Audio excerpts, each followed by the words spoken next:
Good morning mga dreamers. Yan, nandito po ako sa may ilog ngayon kung saan nung mga bata po ako naliligo po ako. Pero ngayon wala na po, hindi na po siya maganda.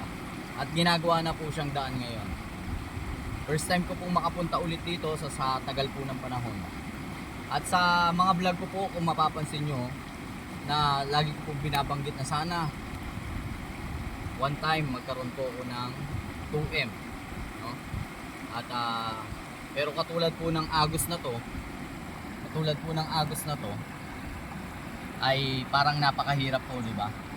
Yung flow po ng buhay ay parang isang agos ng tubig na talagang dumadaloy lang. Pero ganun pa man, sa blessing ng Panginoon, syempre nakakaraos tayo.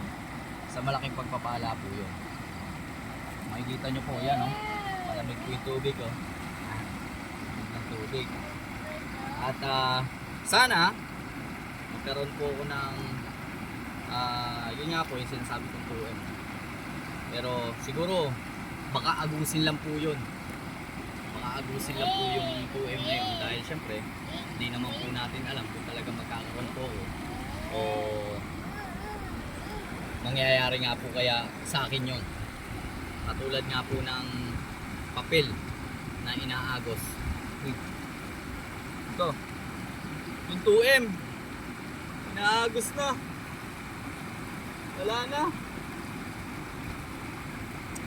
sayang. Pero ganun pa man guys, ito makikita nyo, ganda ng tubig, malamig. Aso nga lang syempre banda doon medyo malalim. Kaya yun lang po guys, sana panoodin nyo po ang aking mga vlog, follow and subscribe. Yes.